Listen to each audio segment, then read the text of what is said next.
Girl, tonight we're gonna make love. You know how I know? Because it's Wednesday. And Wednesday night is the night that we usually make love. Monday night is my night to cook. Tuesday night we go and visit your mother.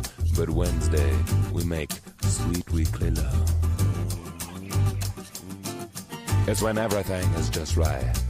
There's nothing good on TV. You haven't had your after-work social sports team practice, so you're not too tired. Oh, it's all on. You lean in and whisper something sexy in my ear like, I might go to bed now, I've got work in the morning. I know what you're trying to say, girl. You're trying to say, oh yeah, it's business time. It's business time. It's business. It's business time. I know what you're trying to say. You're trying to say it's time for business. It's business time. Ooh, it's business. It's business time. Oh, yeah. Then went in the bathroom, brushing our teeth. That's all part of the foreplay. I love foreplay. A shake, a shake, a shake, a shake, a shake, a shake. Ow. And you sort out the recycling. That isn't part of the foreplay process, but it is still very important. Next thing you know, we're in the bedroom. You're wearing that baggy old ugly t-shirt you got from your work several years ago. You know the one, baby, with the curry stain.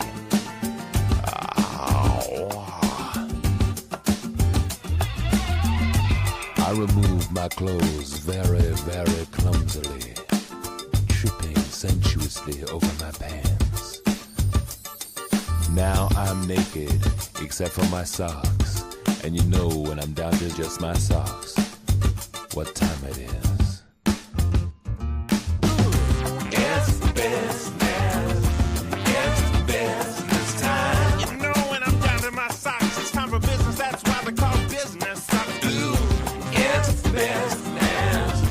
It's business time. Yeah. Make it love. Make it love for. Make it love for two. Make it love for 2 minutes. When it's with me, girl, you only need 2 minutes. Because I'm so intense. You whisper something sexy like, is that it? I know what you're trying to say, girl. You're trying to say, oh yeah, that's it. And you tell me you want some more. Well, I'm not surprised. But I'm quite sleepy. It's business. It's business time. Business hours are over, baby. It's business.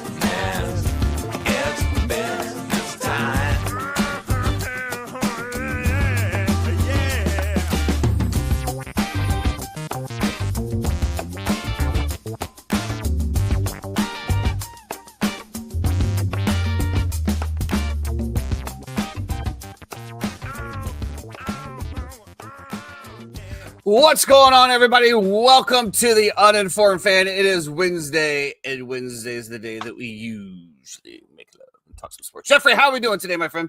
Doing well. How about yourself?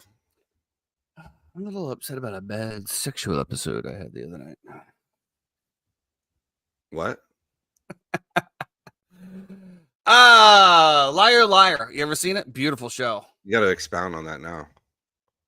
I just literally said it's a quote from Liar, Liar. The judge asked everybody, I'm a little upset about a bad sexual episode I had last night.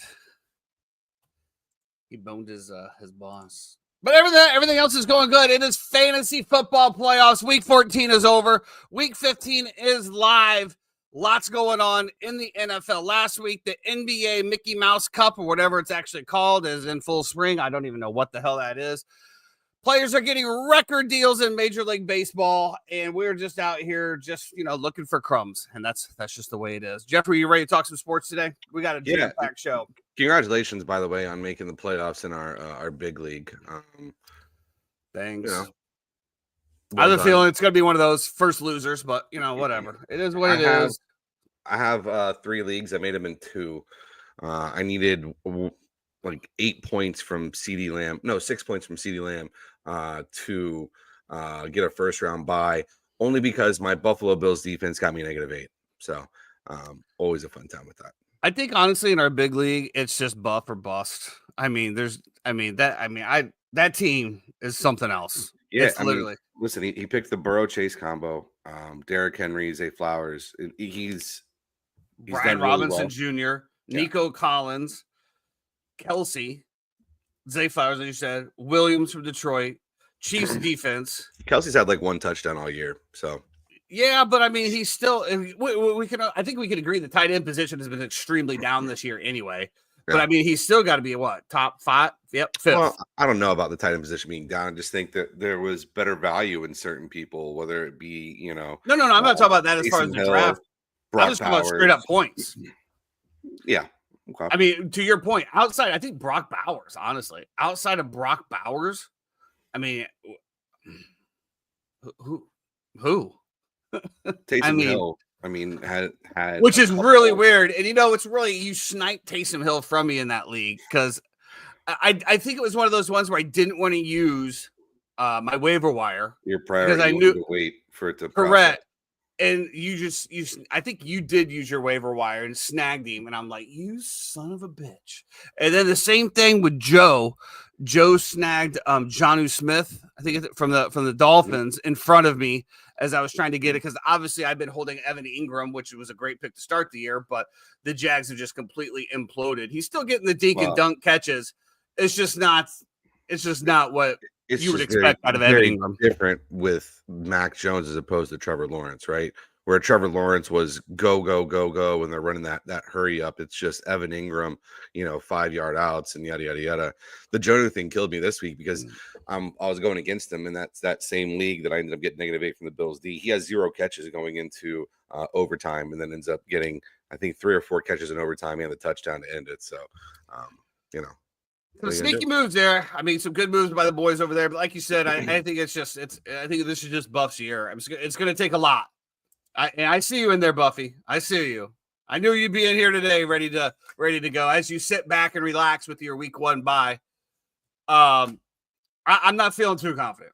And for those of you who aren't familiar with this league, it is a pretty big money league. That's why we call it the big league as well. So significant M&Ms being passed around in a jar back and forth. Kind of big, but we'll see. Anything can happen. As Jeff pointed out in the pre-show, I'm going up against Sam Darnold and Justin Jefferson. And question for you. Next year, I talked to somebody who Jeremy had to take home last night, and he wants to start a league that is double the entry of the league that we're talking about right now. Would you be interested? Of course. Okay. Of course. Who's going to run it, though, and who's holding the money? I believe Frank. Okay. Yeah. I'm good with that. I mean, because let's be honest, guys, if anybody's out there is like, what do you mean you don't trust your friend? I don't trust anybody with money anymore. It just money fucks up everything, guys. Let's just say that money screws up everything. And you know what? Let's say you have a 10-man league, or is it 10 or 12? He's just gonna minimum 10, 12, minimum 10. Yeah. What we're talking about, that's a lot of money, and something that happens in your life, an emergency happens, and you're holding all of this money.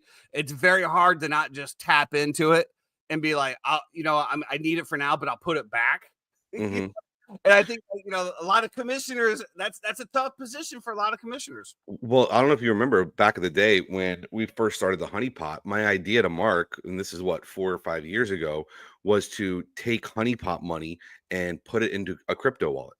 And if somebody actually hits the Honey Pot, or if said crypto wallet blows up, all of a sudden, instead of being worth X amount of dollars, now it's worth this amount of money.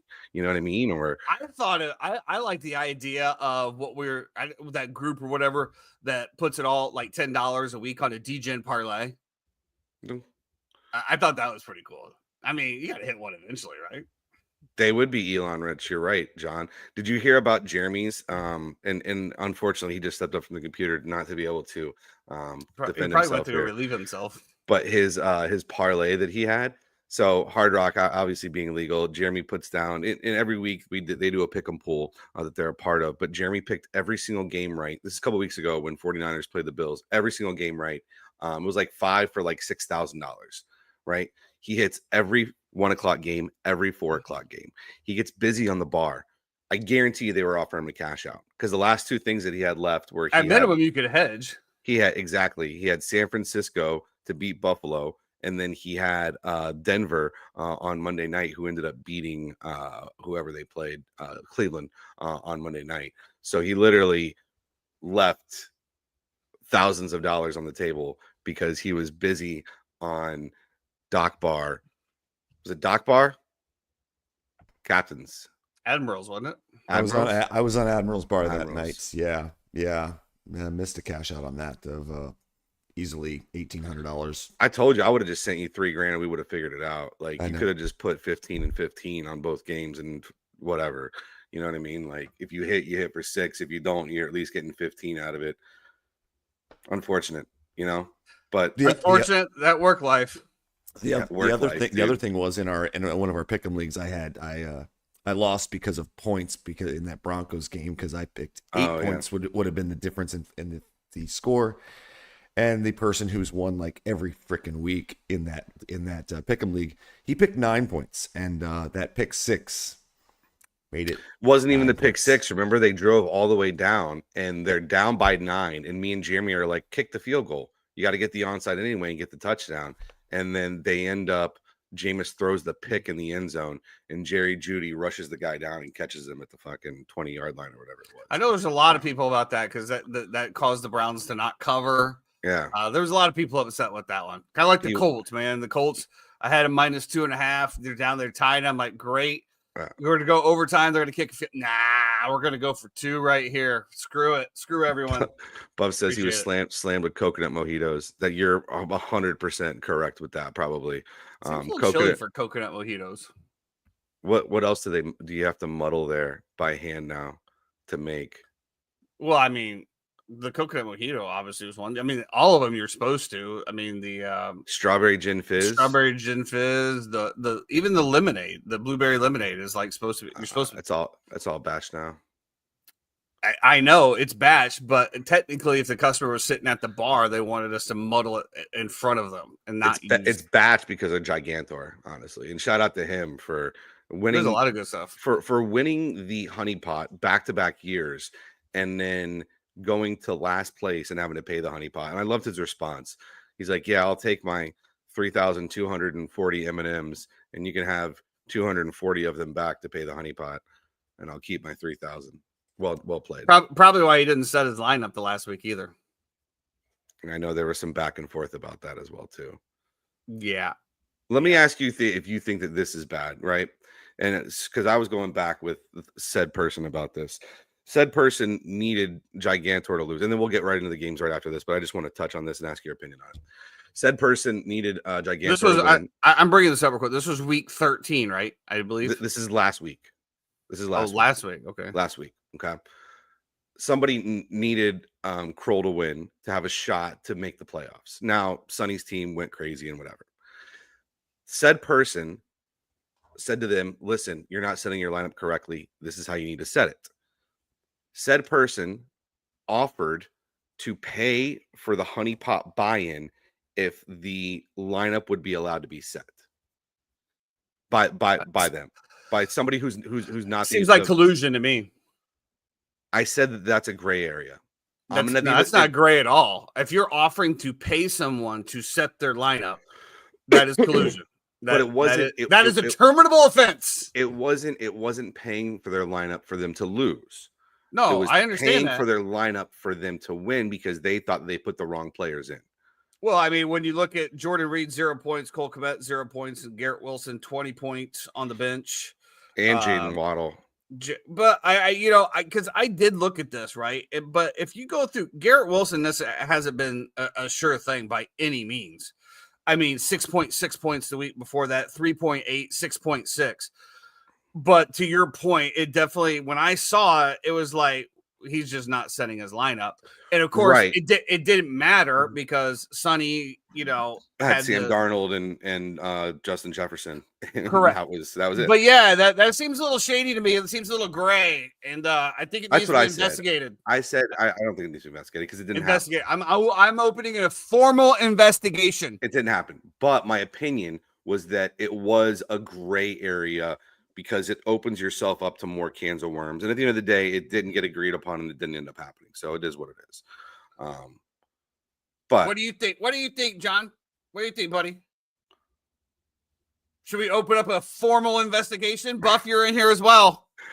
I don't know. GG's.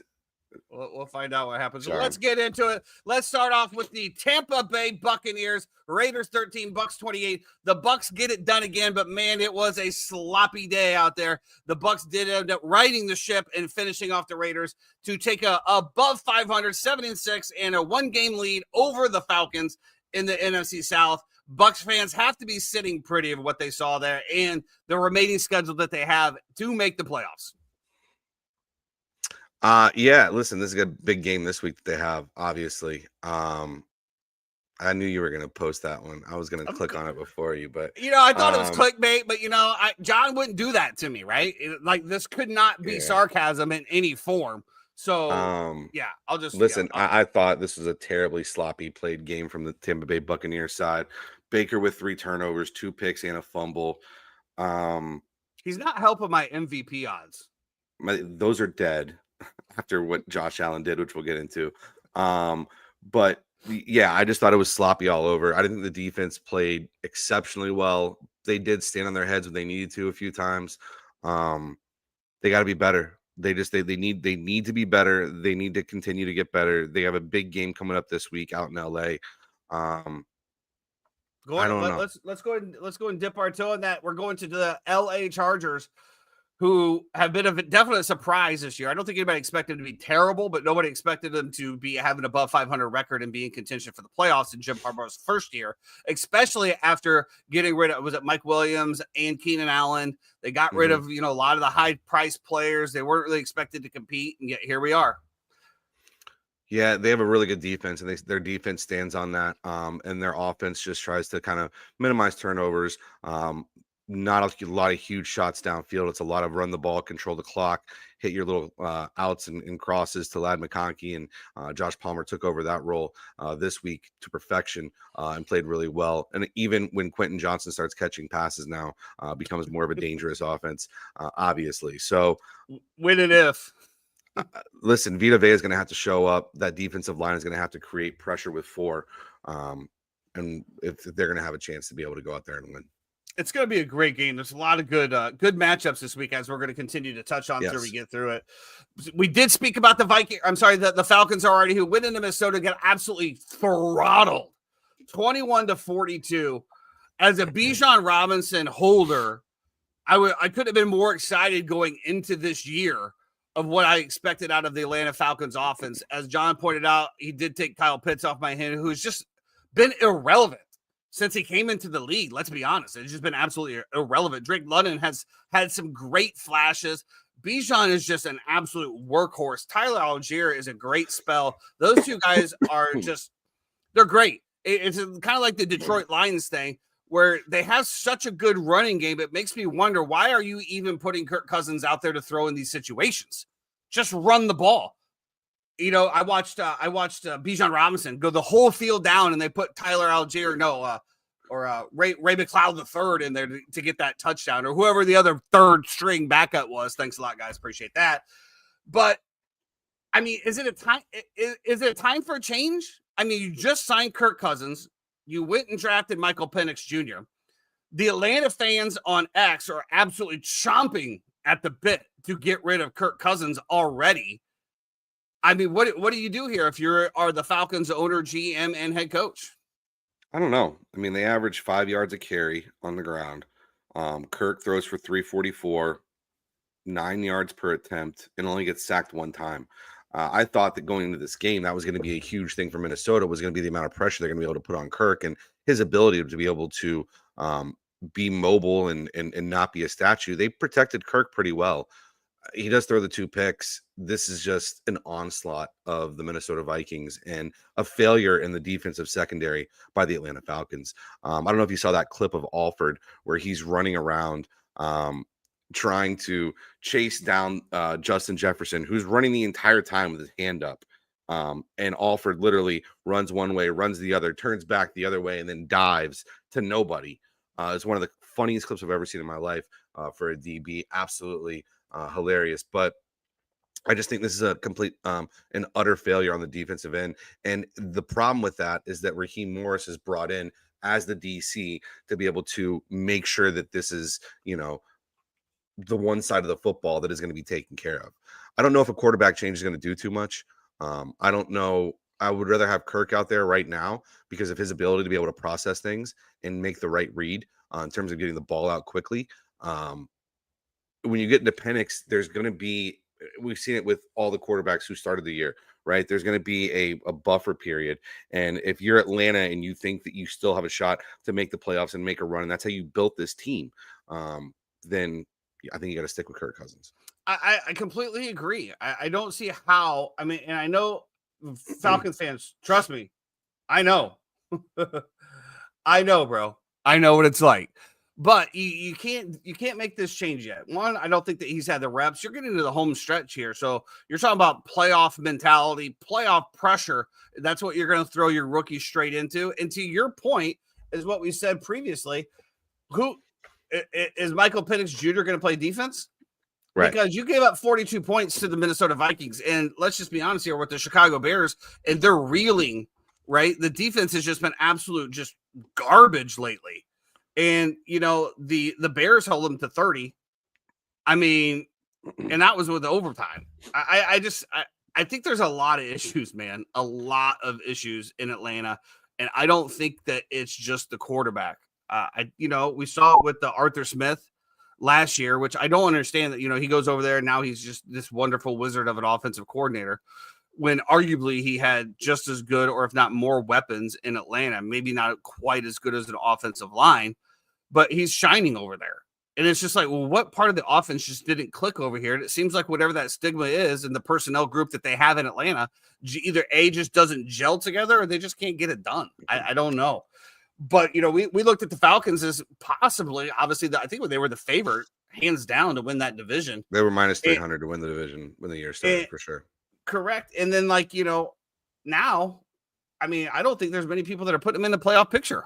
I think it's tough, too. If you look at their schedule and you look at the teams that they beat, teams over 500, and I guess if you count the Bucks as over 500, who just became over 500 at 7-6, those are two of the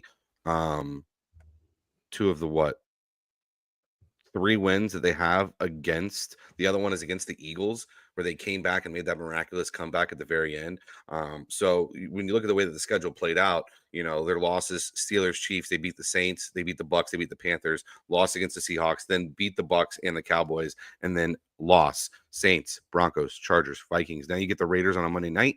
You have the New York Giants to maybe get back right and healthy back at home. And then you have the Washington Commanders on the 29th, which is going to be a huge game in terms of playoff implications. And then you have the Panthers, who are just playing their absolute ass off right now and are one of the hottest teams in football. So I don't think anybody wants to play the Panthers right now. No, I think it's going to be tough. And I think we have to play the Panthers again, if I'm not mistaken, as well.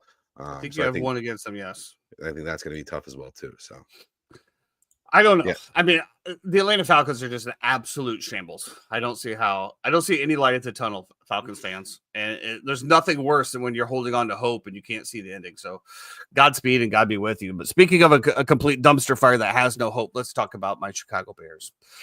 13-38 against the 49ers. There was a lot of hope going into this week after the firing of Matt Eberflus. The players were talking a lot of shit. Talking about how, they feel relieved and this, that, and the other. Well, let me tell you what, guys. You guys fucking suck. You guys are garbage on both sides of the ball. While I was for Matt Eberflus being fired, I think what you saw in San Francisco is a clear representation of why some don't want to fire a head coach in the middle of the season. What do I mean by that, Tyson? What are you talking about? He was terrible. Yes, he was absolutely terrible.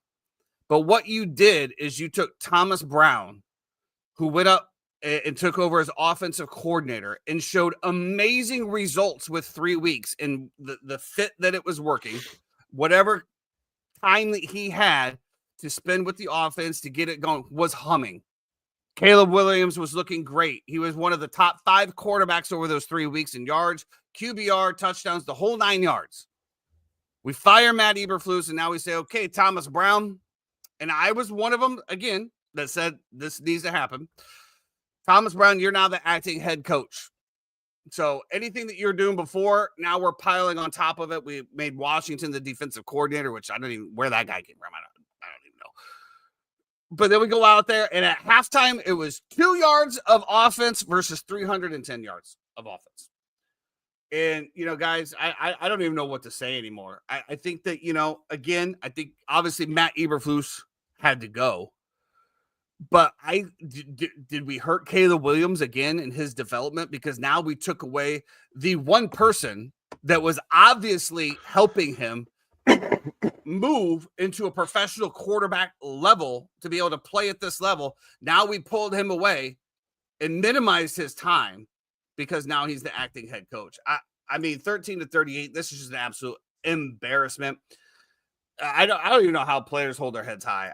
I mean, obviously when you're making, 15, 20 million, I don't know. The city of Chicago is just an absolute shambles. We have nothing. We have nothing. We have nothing. We have nothing. Listen, the Blackhawks just fired their head coach. I mean, the Cubs obviously are the Cubs. I mean, God forbid if you're a White Sox fan. The Bulls, I mean, we're still riding Jordan's coattails of relevancy. We're in shambles. I don't even want to watch football anymore. But like my buddy Joe Osmond sent me the I can't remember what movie it's from. But if you remember, it's like one of the memes where like they're like holding the eyes open, making them watch something. God, what was the name of that? I think you put it on Twitter. I'm gonna find it. But that's what it's like, man. It's just pain. It's just pain. Better days are ahead. I thought your defense played absolutely terrible. Yeah, I don't know. I don't know what that's from. Jeremy, you remember what movie that's from? God, dude, I wish I knew it, dude. It was it's such a good movie. But yeah, but you said it yourself. 300 yards of offense to 2. That's just quicksand. You can't move the ball. Your defense is on the field repeatedly. You can't stop the run. You can't stop George Kittle. You can't stop the wide receivers. You can't stop how many times are you going to let him throw right up the middle of 10 yards? Yeah, it's terrible. Now, my question is, and this is very important, because you left the group chat that we had, and you were upset that I posted a meme, or not even a meme, just a picture of 300 yards to 2 yards, right? Yeah. Which I changed on the group. But you just last week had posted the Florida Gators putting the Gator flag in the middle of the Seminole Head on FSU's field. Correct. So my question to you is, what made what I put so offensive that you were offended to the point that you left the group, but yet you can post the flag and I just have to sit there and eat it? You don't have to sit there and eat it. You could have changed that picture at any point in time. And did I post that picture in real time? No. I posted it like a week later. So you also posted it after you went on this whole thing about how classless it was. Correct, because you agreed with it, and that was the whole irony of posting the pictures, because you were like, yeah, if you don't like it, then don't lose. So I was like, all right, whatever, here we go. Yeah, that's not what I said. I said at no point did I ever see Michigan plant the flag in Ohio State's thing, right? Is it not what I said in real time when the first thing actually happened? And then you showed me a video, and I said, I stand corrected. I only saw them. I didn't see that. I only saw them running around. I didn't hear that like you didn't hear about the truffle dinner. I only saw them running into the void. There's no more truffle done anymore, so it doesn't matter. I only saw them running around with the flag. And so that was all that I saw. And I saw Ohio State being upset about that. And I thought that was soft, personally, in real time. And I think I do believe I said something in the group chat, though. No, I said it on Twitter. You could run around with the flag, but you can't plant the flag at midfield. Correct. Can we agree on that? Oh, I said that from the beginning. I think it's just like terrible. you can run around with a gator head, right? And you can be observed taking a piece of sod by the team out of somebody's end zone. No, that we differ big time on that one. Then you guys should tell us that we can't do it anymore. I don't know why they would in the first place, to be perfectly honest with you. I mean, there's a lot of things I don't know or understand in this world. That's one of them. And, you know, it's as far as leaving the group chat, that was exactly, I mean, you're going to put me back in it. So at the same point, it's just like, it's the same as saying fuck you in the group chat, is it not? I haven't put you back in it. I know it's been blissful, but it's not like that group chat even pops off anymore. Like there's like 4 or 5 other group chats that like seem to be where all the communication is. I haven't heard a thing from Chad or Paul in how many years. I already have a group chat with you and Jeremy on the side. And then the fantasy football chat is where the majority of the chat's been going anyway. And then we have another chat with me, you, Ricky, and TJ that we're, you know, like that chat's been dead anyway. I guess not Ian. Ian's in there. Ian's in that one. That's not another one. He doesn't participate. Yeah, that's what I'm saying. So it's like, yeah. So when you put it on there, I was just like, all right. Well, instead of like putting a funny meme or something, this will be my FU to Jeffrey, and that's what it is. Right. You can't hurt my feelings because it's true. I mean, just like the flag, like it's true. The Bears are dismal, like pathetic. Like what rock could I stand on? Oh, 2 yards, but look out for the second half. Here we come. No, I mean they're absolute garbage, and they need to sell the team. And God, to Bears fans out there across the nation, I apologize. And I apologize that I didn't make enough correct moves to be a billionaire at this point so I can save the city of Chicago from these owners because it is absolute trash. Trash. Is it Jerry Reinsdorf that owns the Bulls and the White Sox too? You're trash. Sell the damn team. You don't deserve it. And with that being said, there's also now leaks coming out of Hall that Ryan Poles is unhappy because he's not being able to do the things that he wants to do. Now, I will say this 2 things. I did see a clip of him talking about Shane Waldron. I wish I just remembered. I wish I could have queued it up. But like the reasoning and stuff like that, and that to me should get Ryan Poles fired as a GM right there from just what he said.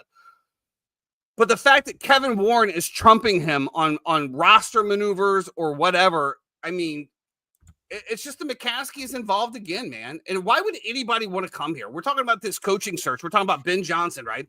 Everybody wants Ben Johnson. Well, Ben Johnson has a shit ton of demands. And he wants to be one of the highest paid coaches in the league. So more than likely, the Bears are just going to not go there. But if you're Ben Johnson and you hear all of this shit, why would anybody want to come to Chicago?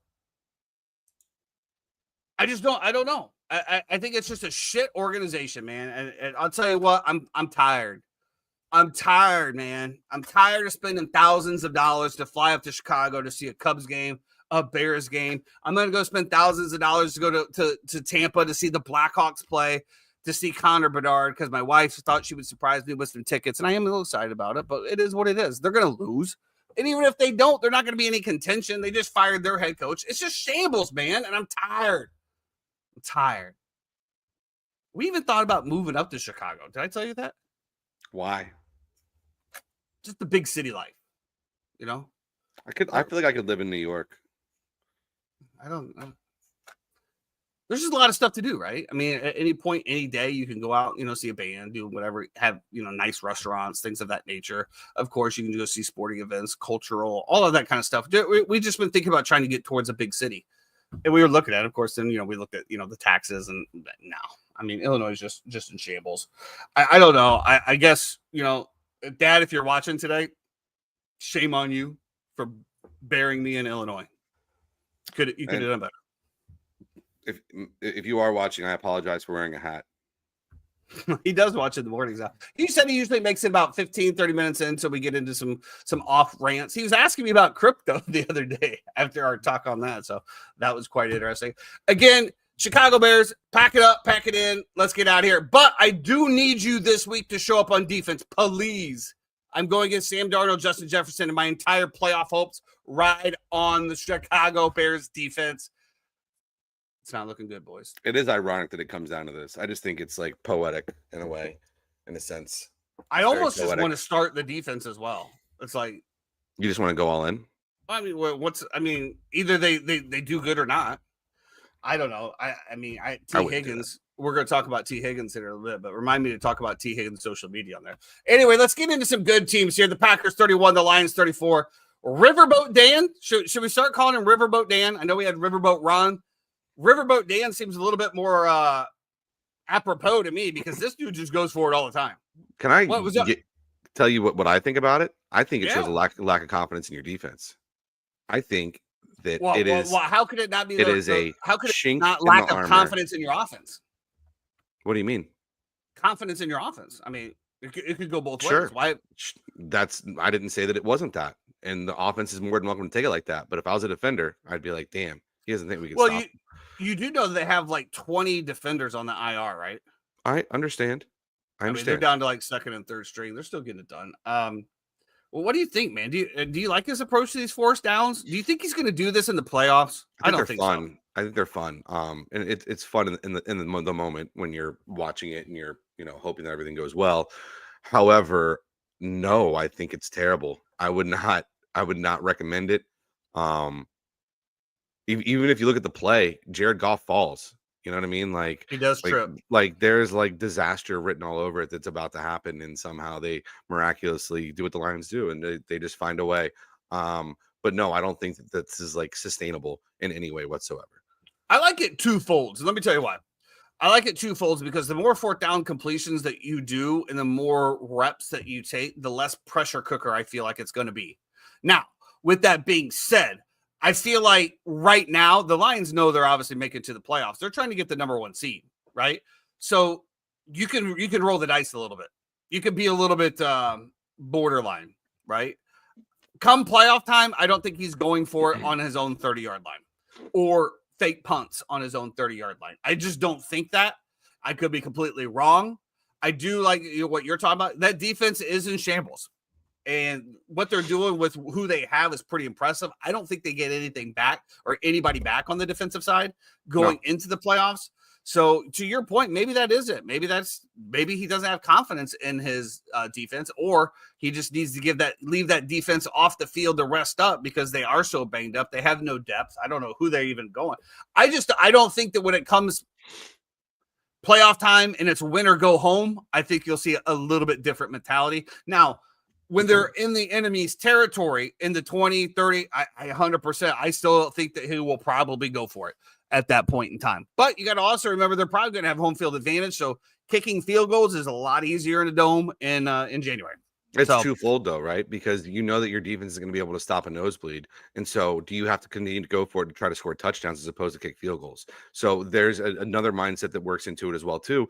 And listen, I've said all year, the Lions have issues. They do have issues. I thought their secondary, specifically, their cornerback room was an issue. Now, that's one of the healthier places that they've had as opposed to their line, which has gotten really banged up, and their linebackers that have been really banged up. But I still think that is a niche in the armor, if you will, of what is supposed to be this amazing Lions team. I think that they will be at their downfall in the playoffs. We shall see on that. On the other side of the ball here, you had the Green Bay Packers who moved to 9-4 with this loss. I know that you're still a big Packer fan. I've been very skeptical of the Packers throughout the entire year, probably just because I hate the Packers. Mm-hmm. However, I haven't seen enough. I mean, the defense has shown blips of greatness.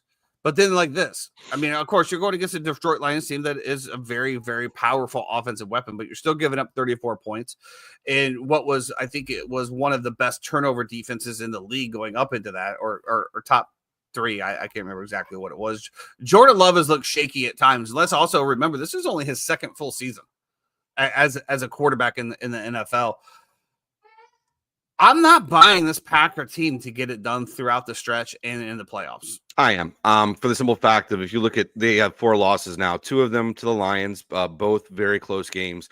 You also lose to the Vikings by 2 points, and you lost to the Eagles by 5 points.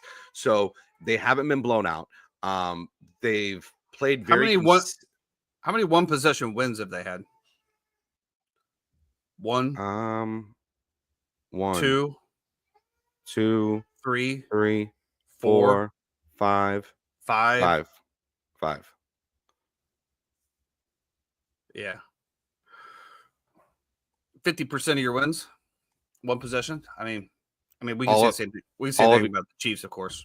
All of your losses, but 1 close games. I don't know. Yeah. So listen, I do still think that they're fine. I think their depth at wide receiver, as well as running back, they're great on the lines. Corners are fine. If you look at it, like Amaron didn't really kill them. Jameson had some big plays, but it was just, a lot of rushing in that game. So, yeah, I mean, and listen, that you put up 31, you're going to hope to beat the Detroit Lions. Just happened that Lions had the ball last, and I knew what they called that. Do you see the offensive PI that they called against Christian Watson? Yeah. That was terrible. Right, the defender from the Lions literally makes a beeline right for Christian Watson and incurs the contact into Watson himself, as opposed to trying to avoid any kind of contact. It was like he was seeking him out to get the call. He ends up getting the call. They call it back. I mean, it was what it was. But I just thought that was an egregious call on there. So I disagree. Listen, but as soon as that happened, they had to kick a field goal. And as soon as they kicked the field goal to tie the game, you knew that was pretty much going to be it, because Detroit just methodically, somehow, just like Kansas City does, matriculates the ball down the field, gets into the range, and kicks a field goal. So when you got Jahmyr Gibbs and David Montgomery as your running backs, I mean, and that's one of the things that I said in the offseason. I'll continue to say, I think that's one of Ryan Poles' worst calls, is letting David Montgomery go. I said it when it happened. It was just the guy's performing. He just plays at a high level, and it seems like he wants to be there. Maybe that's because he got the hell out of Chicago. I don't know. We'll see what happens there. One of the other teams in the NFC contention for that number 1 seed, the Eagles, hosted the Panthers, and we talked about this in the pre-show. Nobody wants to play the Carolina Panthers right now. No. And if they tell you they do, they're absolutely lying. Yeah. Once again, man, they showed up, they showed out. The Eagles' offense is in disarray. You got AJ Brown, Devontae Adams, both unhappy with what's happening. They're not throwing the ball enough, But if you look at the Eagles throughout the entire season, it's all been about rushing the football. I mean, I think they have the highest rushing attempts of anybody so far this league. But when you have, again, Saquon Barkley back there that's doing what he's doing this year, you don't need to throw the ball as much. But, of course, in this day and age, I do believe it was Devontae Adams or that said the offense just isn't gelling. That's not what you want to hear in Week 14, is that the offense isn't gelling. Devontae Smith. Listen, and last time that A.J. Brown did this and called out Jalen Hurts, and the problem is you have a guy like Brandon Graham going on a podcast saying, he doesn't know what happened. 1 and 11 used to be really good friends. They used to be boys. That's not the case anymore. There's been a falling out there somewhere. Last time this happened, I don't know if it was last year or the year before, but literally A.J. Brown calls out Jalen Hurts. A.J. Brown scores 3 touchdowns in a row to start the game. And I believe it was against the Pittsburgh Steelers as well, too, who they actually play this week, ironically. So listen, they'll have a chance to be able to get their get back and their get right. I think that this is just a different team. They pride themselves and hang their hat on defense. And that defensive line is so dominant. And the secondary has been really good as well, too, that maybe you don't need to take as many shots. There are times, and I've seen this a lot, and I've seen a lot of people breaking it down, where Jalen Hurts is just not hitting open guys. Whether it be A.J. Brown streaking across the middle of the field for a wide open touchdown, whether it be him not reading the correct defense. There is a lot of this is on Jalen, for sure. A lot of it's on Jalen. But They have time to get it right, and that defense is going to make up for a lot of problems that they might have. Defense has been a little suspect. Well, I guess not suspect, but run the ball with Saquon and kind of rely on them. I feel like. I mean, you only sacked Bryce Young one time. Yeah, no fumbles. You see some of those plays that Bryce Young was making. Yeah, I did. I mean, he this is the reason you drafted him, right? Who is that guy? Because the first few weeks of the season, he could not see. He was scared. He couldn't like the pass rush that was going on was it was too much for him. Everything was eyes were up, eyes were down. He was taking a sack. Now eyes never go down, and they're always constantly shifting to try to find somebody else who's open. He looks like a completely different quarterback. He looks like the Heisman Trophy winner at Alabama. He looks incredible. That's coaching to me. That's him taking the bench for the Red Rocket and actually being able to be coached in real time. Okay, you see this, you see that, and I think that's what it is. And Dave Canales, I think, is doing a good job over there. He obviously did a great job in Tampa Bay, and he just needed some time. And I think, good head coaches and good offensive coordinators are probably one of the most important positions. I mean, obviously head coaches, of course, but the offensive side of the ball and who's working with your quarterbacks. We talk about, quarterbacks and, being the highest paid, and obviously they touch the ball every single play. They're involved every single play. And you got to surround them with the right people. Otherwise, we've talked about this for years as far as the NFL development of rookie quarterbacks and how they continue to fail. And, I put that in the group chat about Daniel Jones as well, which is, obviously, there's people firing back. He got paid, but he got paid just because they were in a position to not go after anybody else. But how many offensive coordinators, head coaches has he had? Who was his personnel? Kadarius Toney was probably his number one throughout his career, who was just trash. I mean, there's a lot that goes into it, man. And, when you get into a certain way, but yeah, very happy for Bryce Young, man. I think Panthers fans are kind of breathing a sigh of relief right now. And they're probably, even though their record, is one of the worst in the NFL, I think Panther fans are like, okay, we can see some potential now, and we can move on for it. So congratulations to the Panthers, even though you lost. I mean, you only lost by one score. It was a 12-point spread.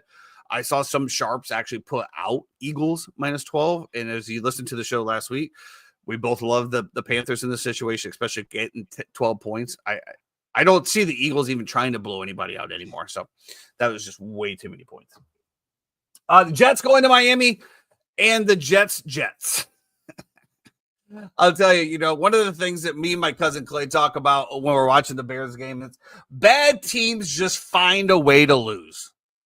And the Jets are a bad team, and they found a way to lose. They go in, they tie it up, couldn't punch it in, and then they kick it off.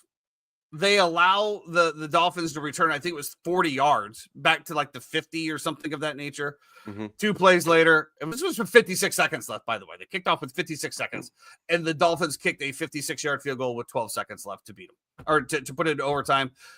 Dolphins win the coin toss, score the touchdown against this vaunted Jets defense, which what has happened to the Jets defense this year? All I know is at the end of the day, Jets fans, Zach Wilson was putting up better numbers without Davante Adams than Aaron Rodgers is right now.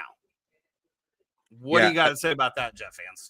If I was the Jets, I would 100% give Aaron Rodgers one more year. I think what we've seen, the progression of how things have started to roll now on offense the past few weeks with integrating Davante Adams in there with Garrett Wilson, I think is a promising future. If they can keep that together, just sign a 1-year deal if you want, for isn't he under contract next year? I think the way that they have the wording on it, he can opt out if he wants to. They both can or something. Yeah. But I would run it back. I would run it back. I 100% agree. This is the first time Rodgers throws for 339. It's the first time in 3 years he's thrown for over 300 yards. I thought the offense looked really good. I would keep it together as long as I possibly could if they both want to be there.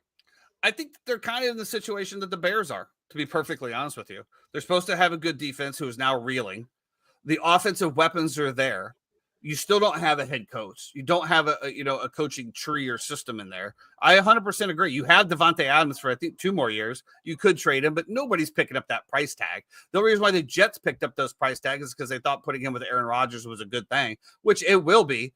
But there's a new system that they're learning and things. I 100% agree. You have Devontae Adams, you have Garrett Wilson, you have Tyler Conklin, who's a good tight end. You have Breece Hall. The running back situation is a little bit as far as the depth goes. Obviously, the offensive line isn't the best.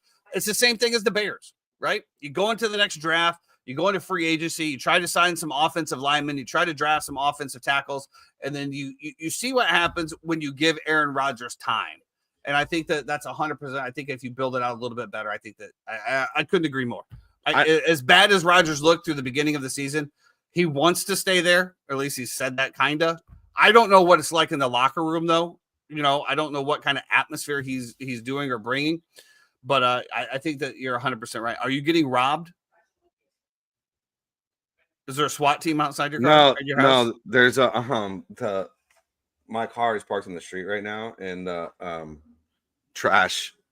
yard trash people were here to pick up, and I was just trying to check it out because he had to do like a nasty little 3-point turn to try to not hit my car and go in my yard.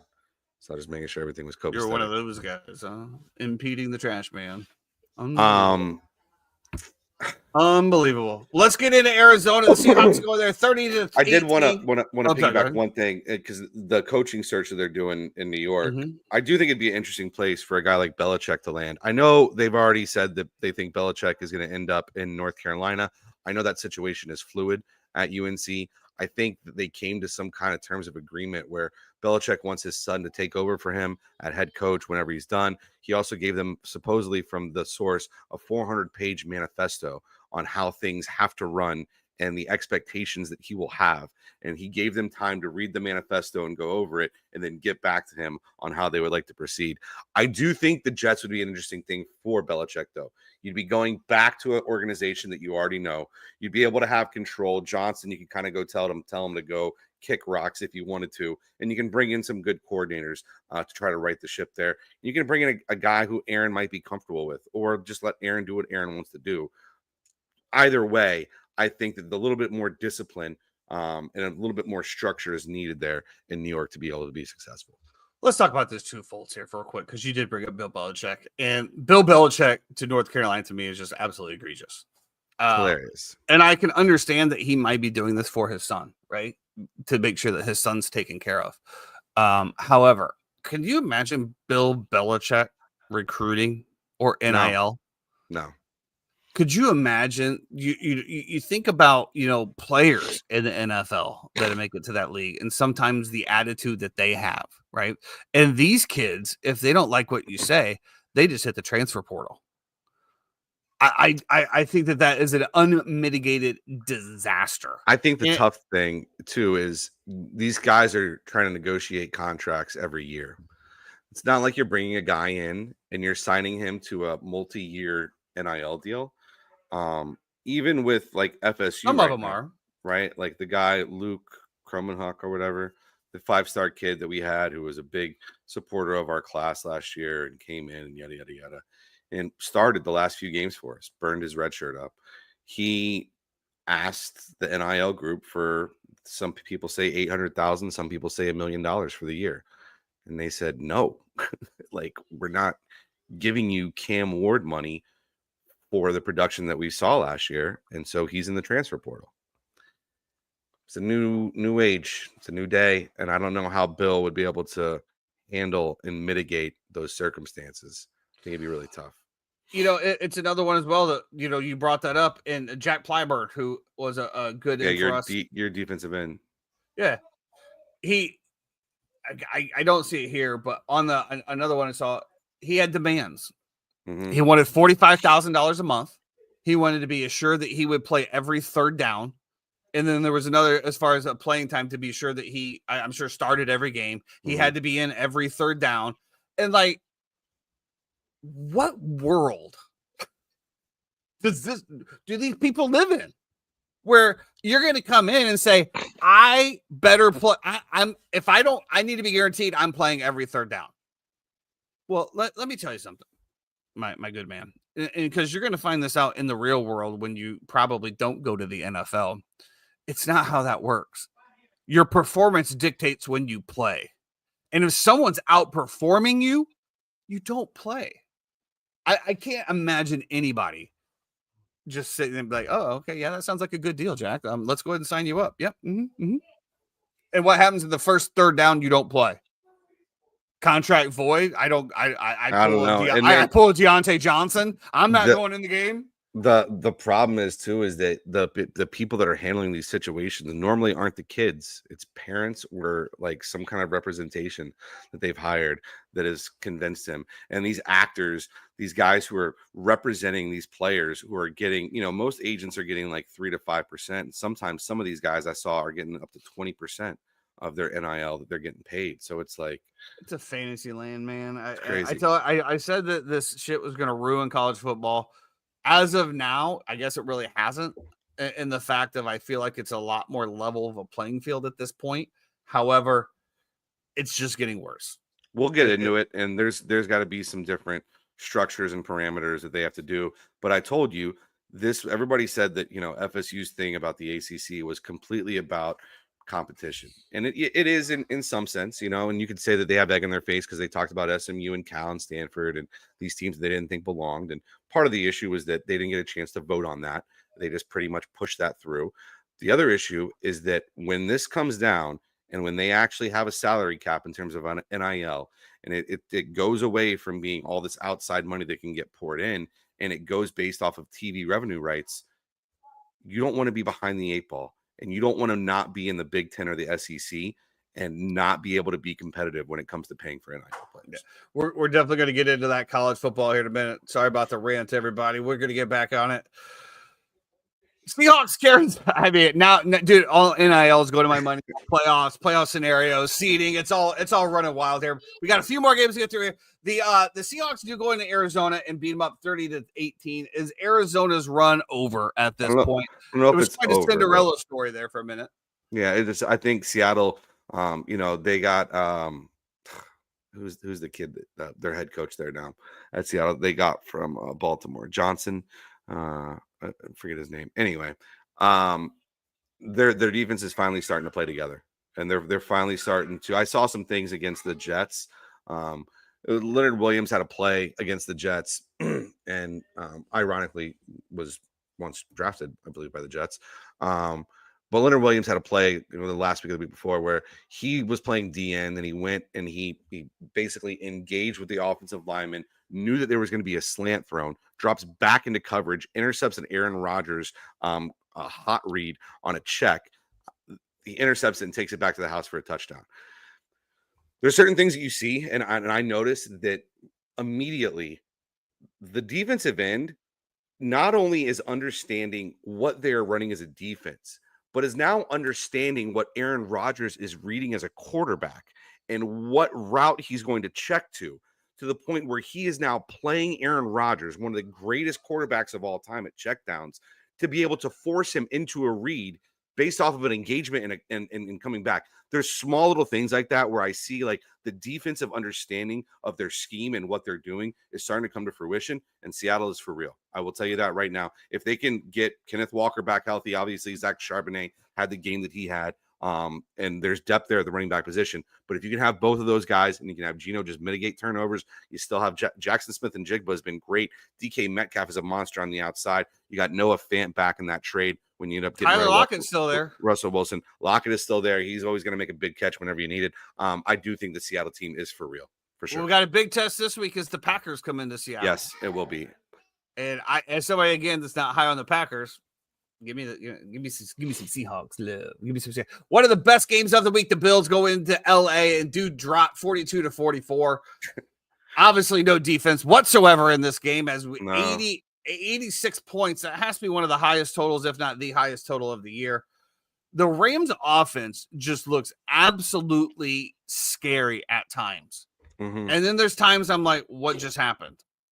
I don't obviously the Bills are very thin on their defensive side. They're just not playing very well. Well, they just got Milano back, right? They got was it Milano or who'd they just get back? They just got back somebody on defense. I gotta look it up now.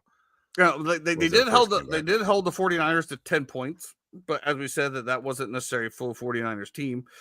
That was also in the snow of I don't know. Yeah. The Rams are still the Rams are still in this, correct? They're still mathematically in this. Epinesa, they just got back. AJ Epinesa, they're yes, they are really good. Yeah, they're 7-6. So legitimate shot still. As I think that entire division, that entire division is still pretty much alive. I mean, Arizona took a step back, obviously losing this week, but they're only 6-7. You know, they're the same record as the Falcons. So, I mean, the wild card is directly in play. Man, that loss to the Dolphins in week, that's gonna be hard for the faithful over there. I guess the biggest question is here is we talked about Josh Allen, right? And a little bit in the pre-show and the things that Josh Allen is doing. I think he's pretty much almost wrapped up the MVP at this point. I mean, Lamar will have a say. Obviously, the Baltimore, we're recency bias, and Baltimore was on a bye this week, and so we didn't get to see it. But you score 6 touchdowns in a football game. I think it's one of those same points. I can't remember who was talking about it, but obviously Lamar's already won 2, right? And sometimes it's not necessarily who's the best, but who hasn't got one. And the fact that I think Josh hasn't gotten one and Lamar's already had 2. And if it comes down to just be even close at all, it's going to Josh Allen. Yeah, so I guess that's the old Jokic and Embiid comparison, right? Where Jokic should win it every single year, and they gave it to Embiid the one year. That I thought Embiid did deserve it, but I still will die on that hill from all my friends around there. I will say this, is that if you look at Lamar winning MVP last year, he has better stats this year than he did last year. So it's like all of these awards and accolades to me it has something to do with the stats, but to me it's more about eye tests and just biased. I mean, let's be honest. I mean, we're going to talk about this in the college football as well, as far as the Heisman. But I mean, I think like these things, I mean, it's subjective, right? I mean, you could say that Patrick Mahomes, regardless of his stats, is the MVP every year, just the things that he does and the decisions that he makes. Does those decisions now he might not have 1,000 or 5,000 yards, but the decisions that he's making and the things that he's doing in last second drives or scrambling for 40 yards to put his team into field goal range to win the game. Like you could sit there and say that, if they didn't have him, would they still be winning? Well, doesn't that make him the most valuable player? And then you have, I think it's all subjective. Well, it's like really Jordan won. I mean, like every year that he played pretty much, but then we got into a new time. Well, I mean, you could say the same thing about LeBron for 15 years in a row, and like barely ever won one. But we're not going down this road today. We are not going down this road today. Not today, Satan. All right, moving on. Let's get it on. Chargers Chiefs 17-19. I didn't really watch this one. Boring game. Yeah, but shocker. Chiefs win. And the Bengals to the Cowboys 27-20. This game. First of all, let me just talk about Joe Burrow and Jamar Chase just have an absolute monster record-setting season that nobody gives a shit about because of their record, which is a travesty. Unfortunate. It's a travesty. The Cowboys are going to cowboy. They block the punt, and then they touch it, fumble it, and give it back to the Bengals. What was it, 2 plays later, Jamar Chase touchdown. The biggest thing I took out of this was, did you see the comments by Jerry Jones? No, I didn't. Please tell me. What did Jerry say? Jerry Jones was talking at the end of this, questioning whether they should have even tried to block the punt. Oh, God. like, I do believe it was something in the lines. Was it even worth it to try to block the punt? Like, what? Right. Bro, what? I can't believe we would have gotten the ball at, listen, the one takeaway I have from this, and this is very upsetting. I needed T. Higgins for a touchdown to hit a monster parlay. A lot of people did. And he gets 2 catches for 23, just like.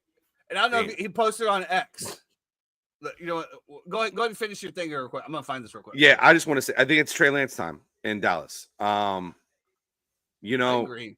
Cooper Rush, we know what he is, and that is fucking awful. The amount of sacks that they allowed to the Bengals is egregious. The amount of pressures that he took, egregious. Like, there's got to be a way. At least Trey Lance can step up and run. You know what I mean? Like, I don't understand what you brought him in for. Like, why? This is obviously, again, you said, Cooper Rush is not your future. I know McCarthy is coaching for his job and his life in football, but like, let's give the young kid a shot, please. It can't get much worse. I feel like it was What did he say? He said, I know. Hold on. No. I can't. We got to get to this one first. I'm gonna finish. I'm sorry that I distract you, Oopie's candy. Squirrel. I think it's just more of the delusion of the Cowboys that really thought that they could still make the playoffs. Yeah, it's terrible. And that's why. So maybe none of we'll your see fans want here. you to make the playoffs this year. There's been a lot of Cowboys players. I know Dak has come out. I think Mike, I'm not 100% sure. Obviously, Troy Aikman have been saying, hey, Mike McCarthy's a good coach and he deserves an extension. Well, I don't really care either way. I have no sweat in the game. My biggest thing is if you don't bring him back, who's your coach? And I think, that's kind of where it gets into. It's like the devil that you know. So, yeah. So this one here, after the game, T. Higgins, I know, crying emoji. The comments in this section are absolutely wild. And they are over 18, not safe for work. So if you're there, please just let it go. I hope your bitch cheats on you. Fuck inward. Come to Dallas and play for a real QB. Yeah, right. I would have hit for $90. So you chime or you got Cash App to cash me. The fuck, bro? Yeah. Can you send me 15 on Venmo? You cost my parlay. This is okay. I don't want to. Got that FanDuel check today, I see. Bum. Dude, you stole my money, bitch. Shit ain't funny. Now, this is real life. And this is what a lot of people are talking about sports betting, right? And like, these are the responses that players are getting. Now, he opened the door when he said, I know, crying emoji or laughing emoji. But these are the responses, man. You lost me bread, man. Bro, I needed you to score more to make the playoffs. I love you forever. Oh, that's actually nice. I bet you're under. Thanks, Dad. Oh, God. Tim Waltz. Why is there a Tim Waltz? You might want to shower first. I don't know what that means. I don't. Thank you for not getting out of there. My opponent had you and I was only up by 0.06. I won. You're good with me. He won 147.06 to 147. Yeah. Let's just say I'm glad that he got out of the system for this one because I need him to go big this week. So hopefully he gets with Joe and Jamar Chase can chill out a little bit. And just throw it to T.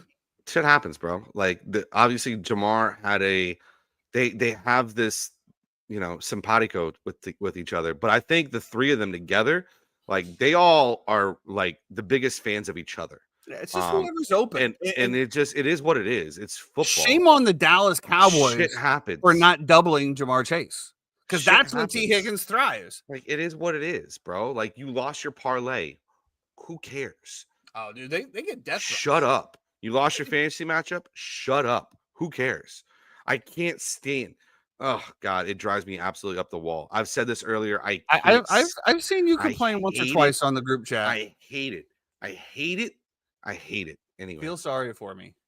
Just feel sorry. Please feel sorry for me.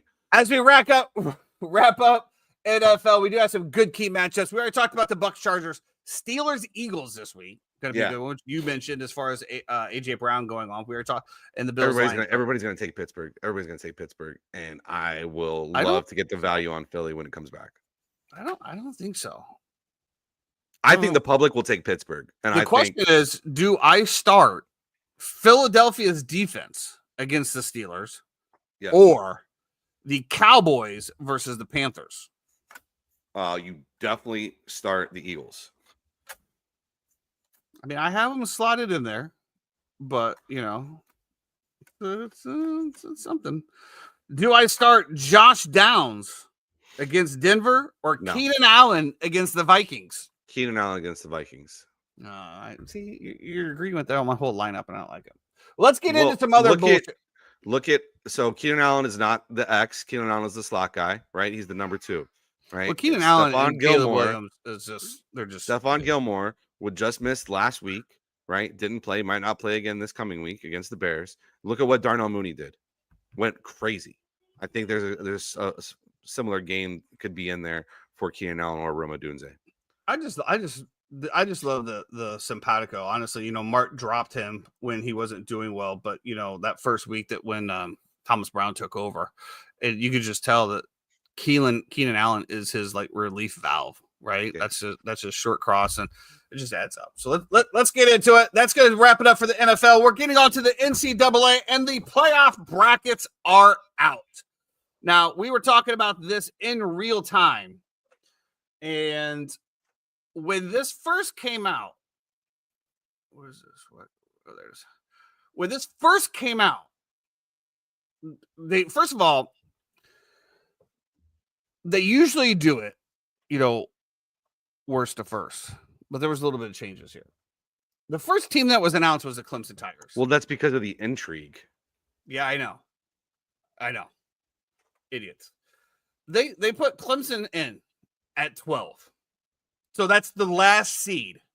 The last seed of the college playoffs. I thought they put Oregon in first. No. When we were watching it in real time. I don't think so. I don't know. Maybe they did these 4 first. I don't know. But regardless, they put this in before any of these other questionable ones. Let's just say that. What they did was they put the 5 automatic entries first. Okay, so they went Oregon, Here's Georgia. Yeah. My point is they put Clemson in at 12. Mm-hmm. To me, that was before SMU. Okay. So to me, there's no way that you are going to rank an SMU team that has no top 25 wins, and we're going to get into all of that, higher than the team that just beat them. Makes no sense to me whatsoever. So when I saw Clemson at 12, I'm like, Alabama's in. There's no way that Alabama is not in. And we kind of went on a little tangent about that. And then they slotted the rest, and then they put SMU in at 11. And of course, that was the last one that they put in there. Now, before we get into who even should have been and should out, let me just tell you that the actual seeding in this college playoffs is absolutely egregious. The fact that you're just putting conference champions in and getting buys is dog shit. When we look at the NFL playoffs or any other playoff scenario, the best teams get the number 1 seed and the easiest path to the playoffs. We can agree on that, correct? That's how it works. Yeah. Okay. That is not what's happening here, because ASU at 12, that's their ranking. Now, we're going to get into all the rest of this. So let me just talk about that. So let's just go in here. So the number 1 seed, Oregon, I think we can all agree, correct, right? They haven't lost a game, regardless of what you want to say about who they played, whatever, their schedule, boom, done. Georgia, number 2, can agree with that one. I think we can. I mean, they've had some questionable, but who's better? The only one that you're going to put in there is Notre Dame, and fuck Notre Dame. They don't play in a conference. No. Also, Carson Beck is out. So if they go by the logic don't know that they did last year, and a team's missing their starting quarterback, I'll tell you what, Georgia could roll out an old lady in a wheelchair and still get more respect than Florida State. Mm-hmm. Just face the facts, Jeffrey, and let it go. Georgia at number 2. Then you have Boise State at number 3, who is the 9th ranked team in the nation. Garbage. Then you have Arizona State, 11-2 in the Big 12, 12th in the nation as the number 4 overall seed.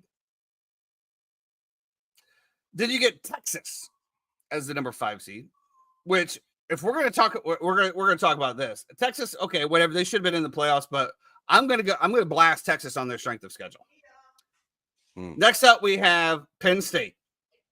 Okay, whatever. Notre Dame, we know my feelings on Notre Dame. Ohio State deserves to be in, I guess. Bad losses there. Who would you have then? You say all these people, you're not sure they deserve to be in. Who would you have in? No, I'm prefacing this for the Alabama entry. That's all I'm doing. Oh, okay. Because so you're just propaganding it so that you can make your claim that Alabama deserves to fucking be in, right? No, absolutely not. If you remember last show, I said Alabama doesn't deserve to be in there. Okay. Well, then why are we? Let me finish, Nancy. Tennessee at 9, Indiana at 10.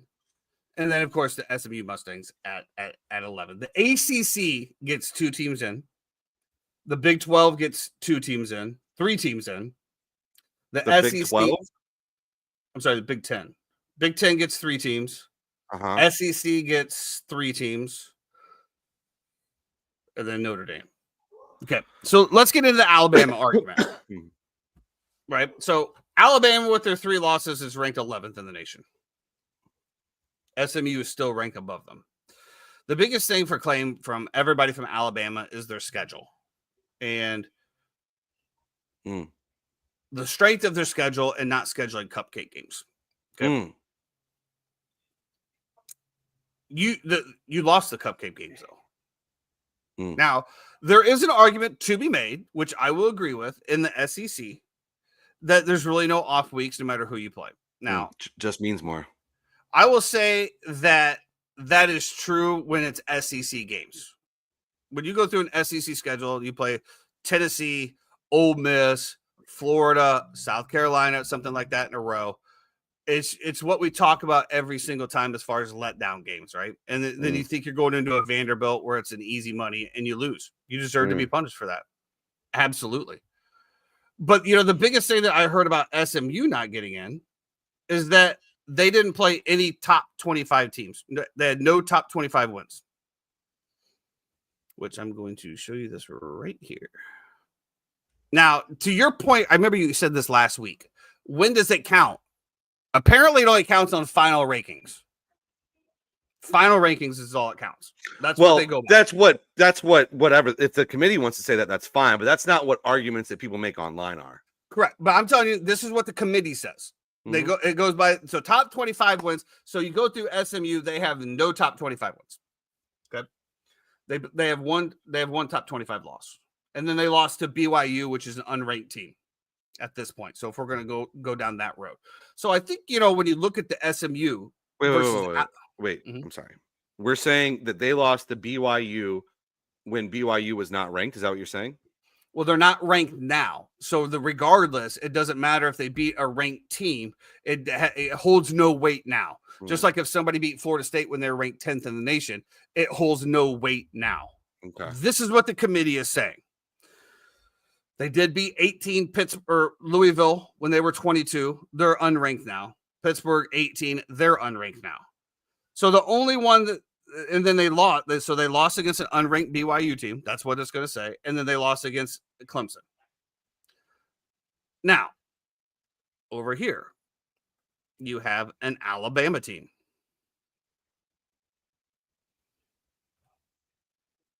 Beat number 2 Georgia. Lost against number 11 Tennessee. Mizzou is not ranked anymore. That doesn't count. LSU does not count. So you beat one team in the top 25, which happened to be Georgia. You lost against an unranked Vanderbilt and got blown out by an Oklahoma team. So when we're talking about the strength of schedule, the argument is mute because you lost against in conference SEC team. So it doesn't matter who your schedule is outside of that. It doesn't matter, even though your strength of schedule was good. So then if we could just go over to the overall. Stay right there. Who did they schedule out of conference? Cupcakes, Western Kentucky. I mean, South Florida. I mean, I guess. I don't know. Mercer.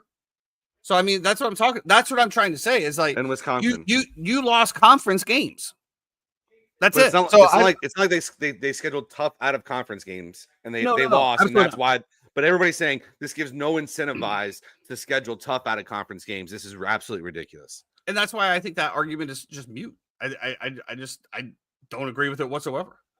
I mean, but then you have the opponent saying, well, the strength of schedule, and obviously the strength of schedule was very good. I think it was 16th in the nation versus SMU being 50th. That's why. Games. Why? Okay. Why do you think their strength of schedule is what it is? Because of the SEC games. Well, why is the SEC considered the best conference in the nation? Why do they have the most ranked? I think it's probably because it's the deepest conference. Okay, so you can have that argument. Yeah, I think it's just the deepest conference. I mean, even Vanderbilt this year, who I think ended up finished with the winning record, right? They're on the turnaround. And then you look at like a Big Ten conference where you have Oregon, Ohio State, I guess Michigan now, right? Jeremy, get your bias shit out of here. I mean, okay, whatever. The SEC has a contract with ESPN, so they're just all going to get it. Okay, we understand that. So, but when you look at like the top heavy, so like who else is in the Big Ten? Like, I think that's where the argument for the SEC comes into place. It used to be Vanderbilt, Kentucky. I mean, we've seen Kentucky throw up some great over the past couple seasons. I think it's a gauntlet, right? Kentucky.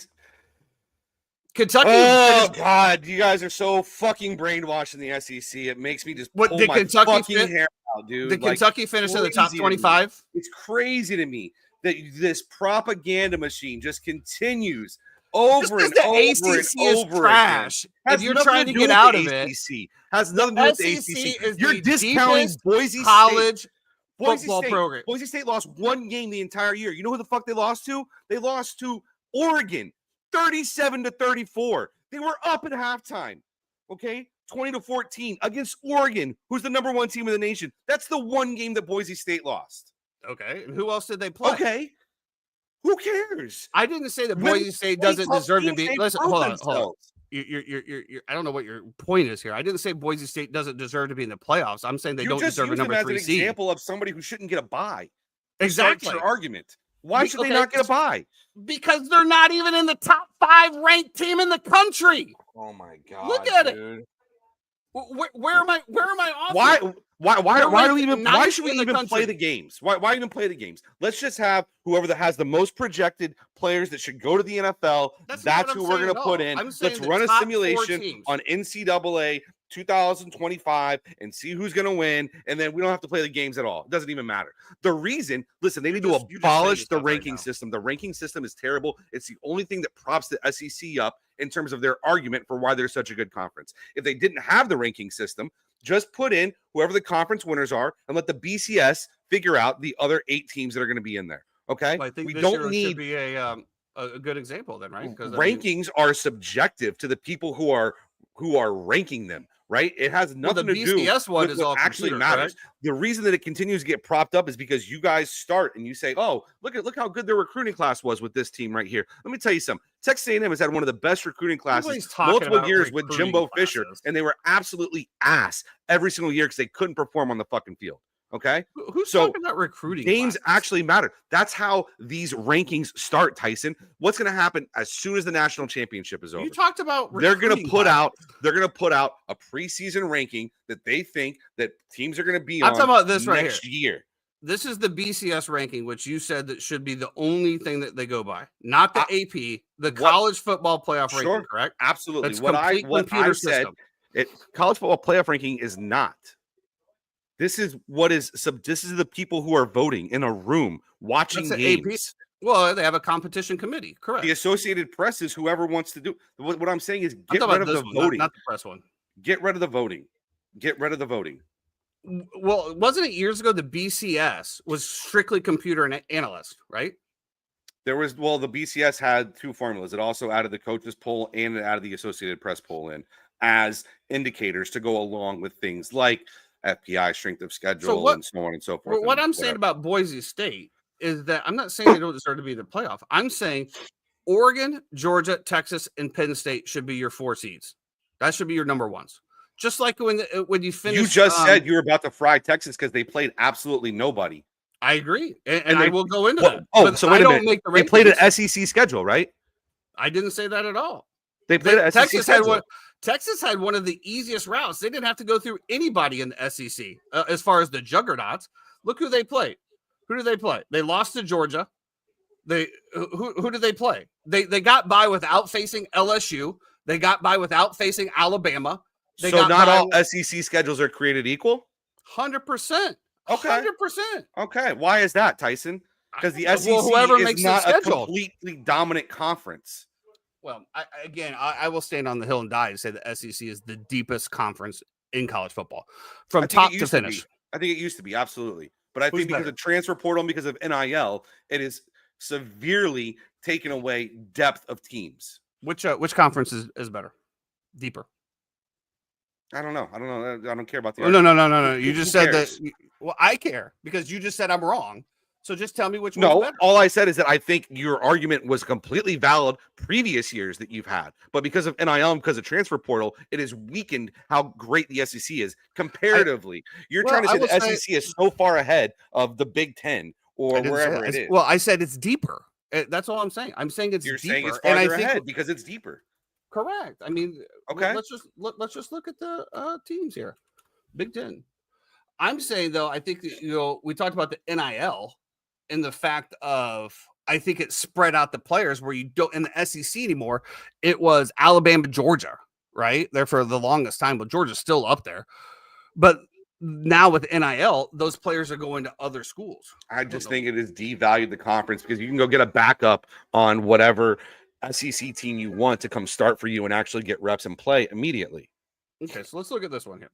This is the Big Ten. Illinois, Illini. I will say that's a better program than Florida right now.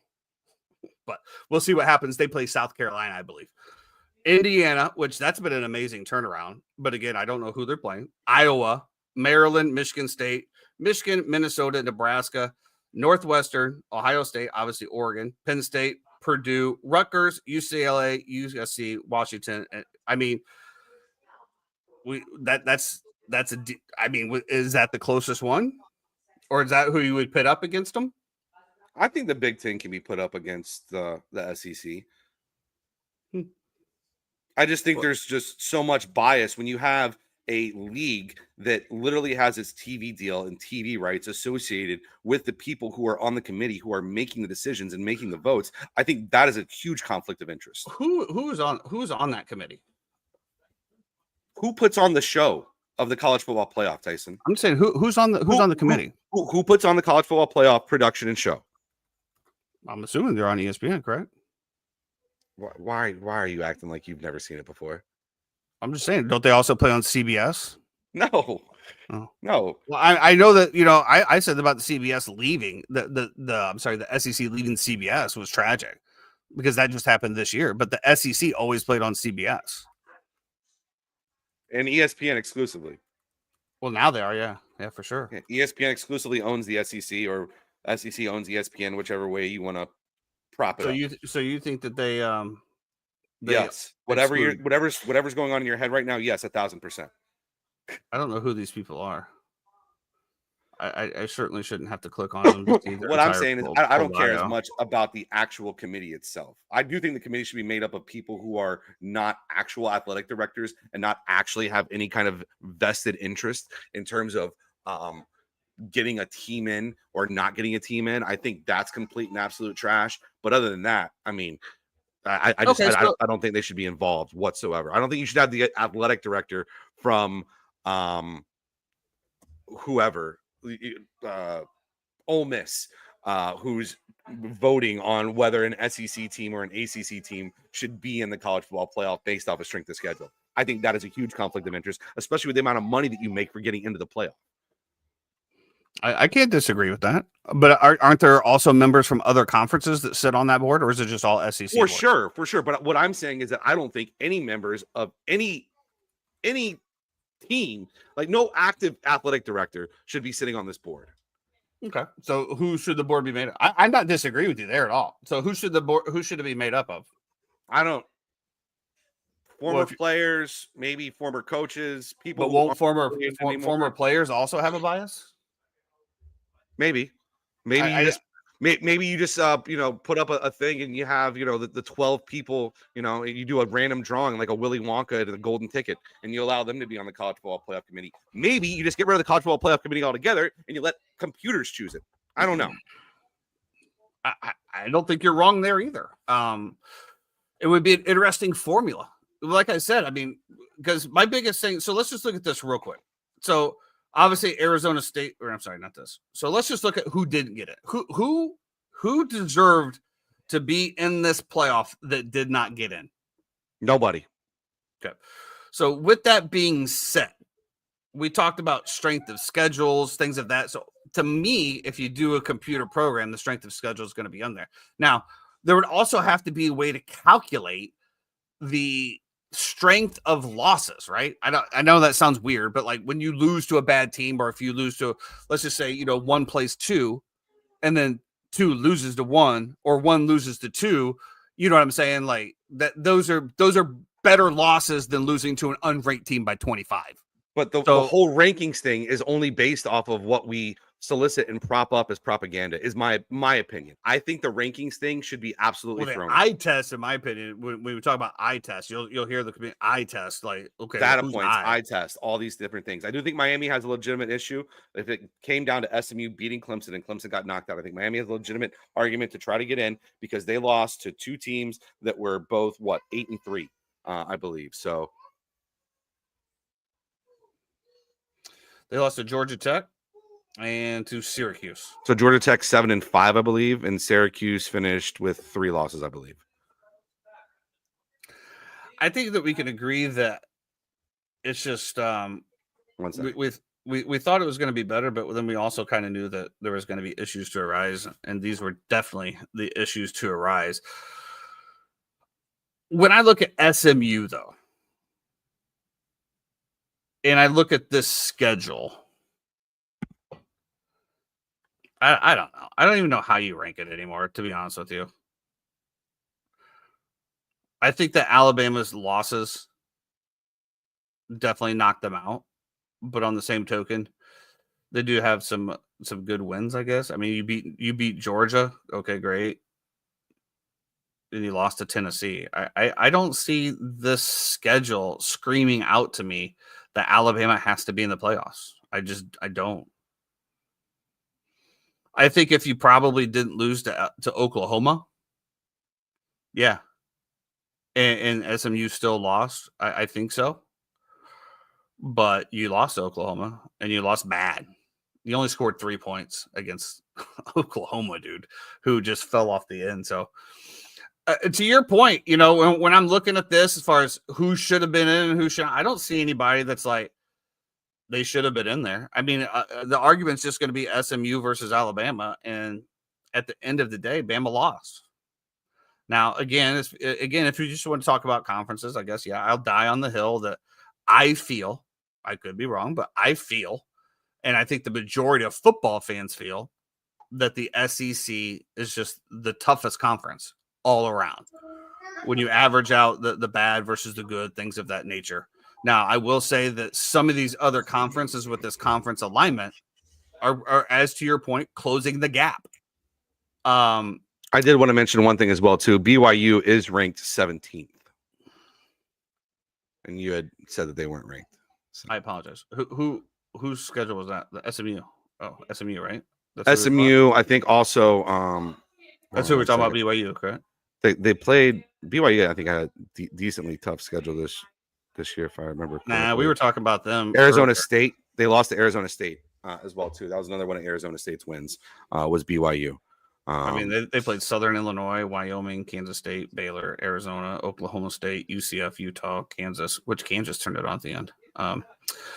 Yeah, I think at the end of the day, right, they're again, we talk about the college playoffs. I don't like the seeding. That's all. I don't like the seeding. I feel like the top four teams should get the top 4 seeds. But again, it's win and you're in, right? Just win. So you do that, you don't have to worry about it. So with that being said, let's look at this real quick. Let's see, it's this one. I got so many tabs open. All right, so you got Tennessee, Ohio State, and I'll tell you what, Ryan Day. Let's switch gears here for a second. After the Michigan loss, I mean, obviously Ryan Day is probably on the hottest seat in college football, and he pretty much needs to win. And you get Tennessee at home, and if you do win, then you get to go to Oregon. Buddy, I don't see you getting out of this, but I've seen crazier things, right? I mean, we've seen teams in the NFL that just slip in, and all of a sudden they're good to go. I think that Ohio State has a huge chip on their shoulder. I will say this. Somebody pointed out that they don't think it was a good thing for Ohio State to have a home game for their first playoff game. I completely agree. Because if things go wrong right off the rip, that crowd is going to be so restless, so boo happy. It's not good.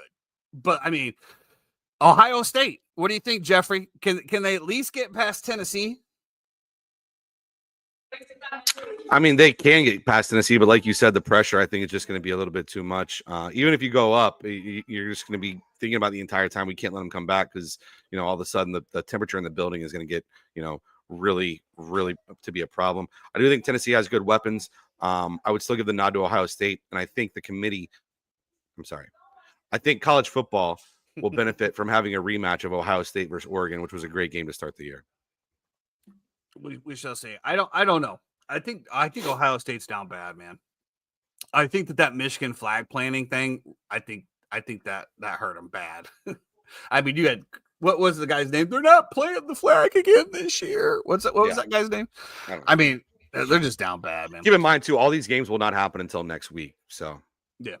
Oh, okay. So does that mean you don't want to talk about this? Well, I mean, we could just wait longer. We can give our opinions now, but we can give we'll do a quick opinion here. Quick opinion. Do you give Clemson a chance? A puncher's chance. They have a decent defense. They could probably try to get some pressure, but I just think Texas is too good. There's already been rumblings about Ewers and the Manning swap. They got more packages. They threw Arch in a few times, but Ewers has obviously been struggling a little bit lately. Yeah, I think he'll be fine. I do think Clemson has a good defense, though. Just a question of Kincaid, Klubnik be able to matriculate the ball down the field, not turn the ball over, be big key situations. Like that one turnover.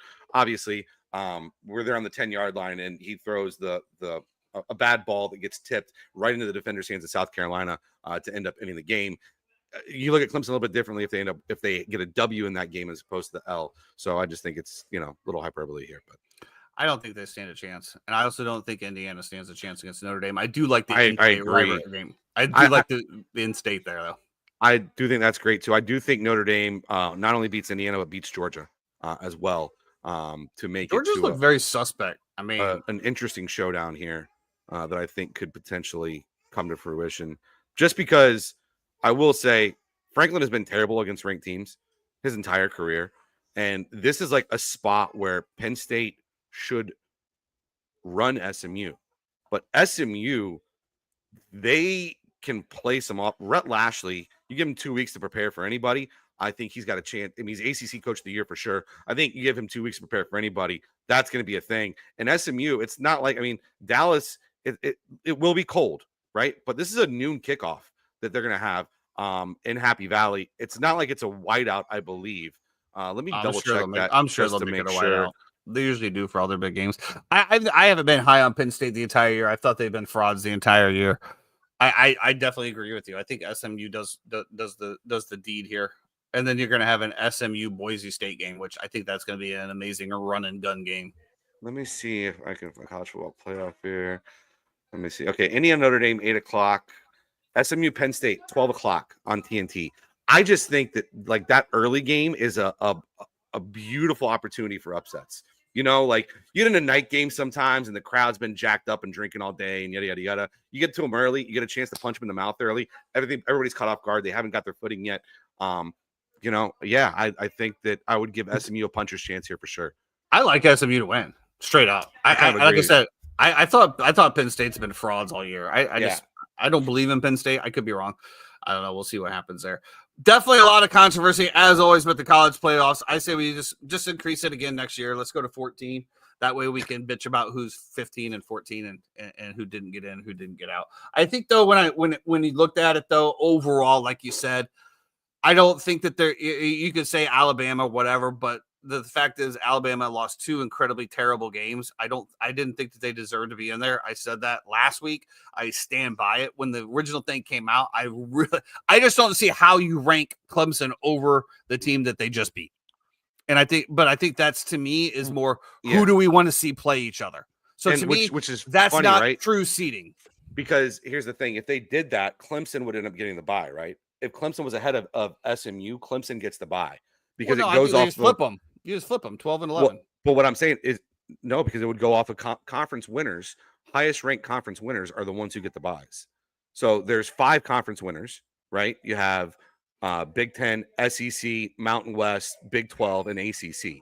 Now the 4 highest ranked are the ones who get the buys. I think they could change that. I will 100% agree with you. Like that doesn't need to be top 4 teams should be the number 1 seeds. I don't which is fine. I mean, like you're in the Mountain West, you won the league. Now Boise had a great year, and this is one of the outliers I feel like, because Boise's one loss is to Oregon by 3 points in a game that they could have won, and so that is an outlier of what normally won't happen. But going forward, yeah, I don't think that you need to give buys to the Big 12 into the Mountain West and the ACC. Yep. We shall see. It's going to be very interesting. Switching up gears real quick as we go in the MLB, free agency has kicked off, and we've had some monster signings. Juan Soto to the New York Mets for $765 million for 50 years, $50 million a year annually. Apparently, the Yankees had the same, I think, $760, but for 16 years. And it hinged on the fact of the New York Yankees would not give Juan Soto a suite. The New York Mets did, for his family to go in there. I just tell you, bro, like the demands that these players are making and the owners that are caving to it is just out of your mind. Like, you're going to pay somebody $50 million a year to play for you, and they also want a free suite on top of it. Guy doesn't even pitch. He only bats 4 times a game. Kind of crazy, unless they put in the golden.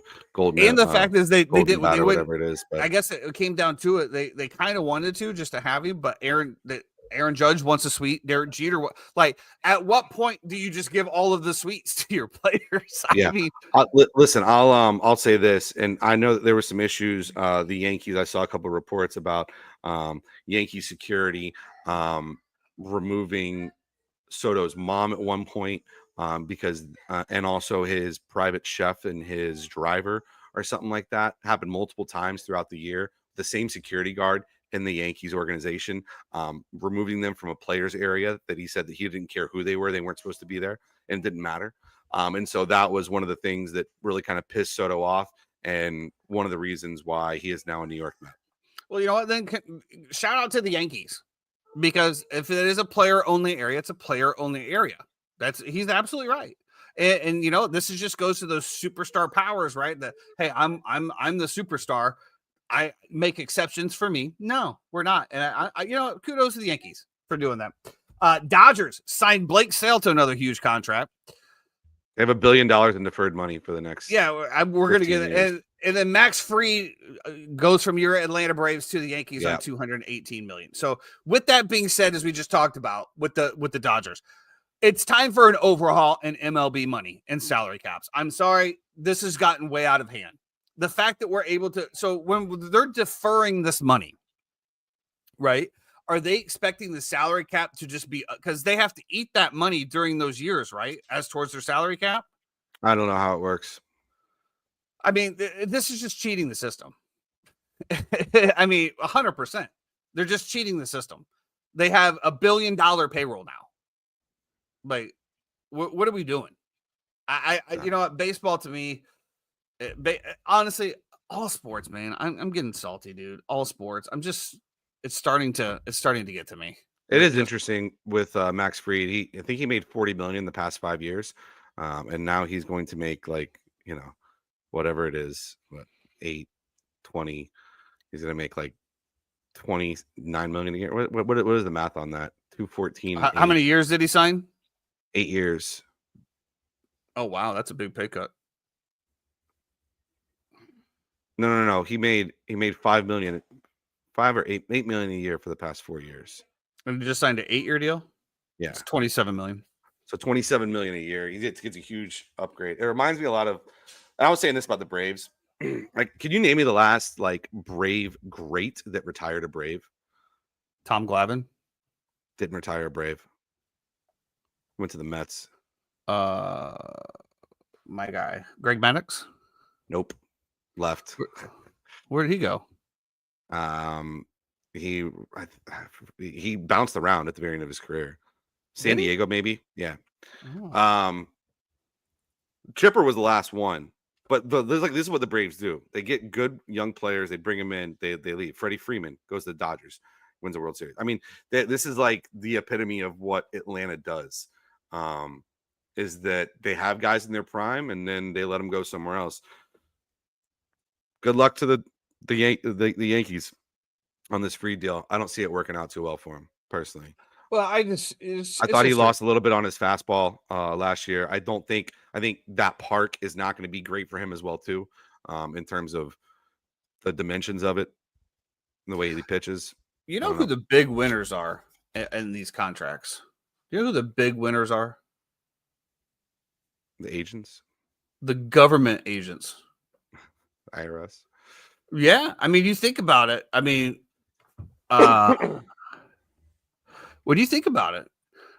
If the New York Yankees have $1 billion on their payroll, right? $1 billion a year, the federal government's getting $400 million. Yeah, the state of New York's probably getting $200 million. Like, give me a break. I don't know. I think that there's a time for a salary cap, man. I think it's got to get under control. I sent out the thing about the Dodgers and the prices, and we all know. I don't even know if it's 100% accurate. They're saying $35 for a beer.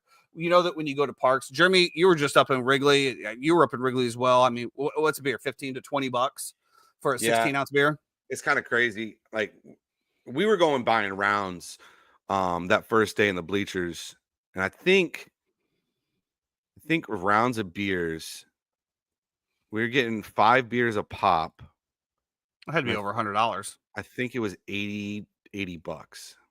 I think when we go to the Bucks games, I think they're $20 a pop down there. So it's just $80, 5 beers. You're talking, yeah, 6 15 each. He said 6 beers. 6. There wasn't 6 people.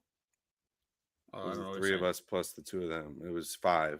Just get on here. 5 and $80. $16. Yeah, $16 a beer. But that was for an old style. I got you muted. You're okay. That was for an old style, or I think it was a Pabst. I forget what else we were drinking there. I mean, you've always been a proponent of the boys getting paid. You've always said that, get your money. And I don't disagree. But now I have to have like 5 different apps, right, to watch games, because they put on all different kinds of apps. So I have to buy those apps. If I want to go to a game, it's thousands of dollars. It is just like there's no stopping it. Ty, the owners aren't losing money. Like, we're upset with the players, right? The owners aren't losing money. No, I'm upset with the whole system. I'm the whole system. I'm not talking about the players. I'm talking about the whole system. Like, again, because all of this revenue goes into one pot and then it gets distributed. The TV contracts, the TV rights, all of this nature, which everything is negotiated by the contract, and it always goes up. And, there's certain things, to your point, like what you talked about, the NCAA and the TV contracts coming off of that.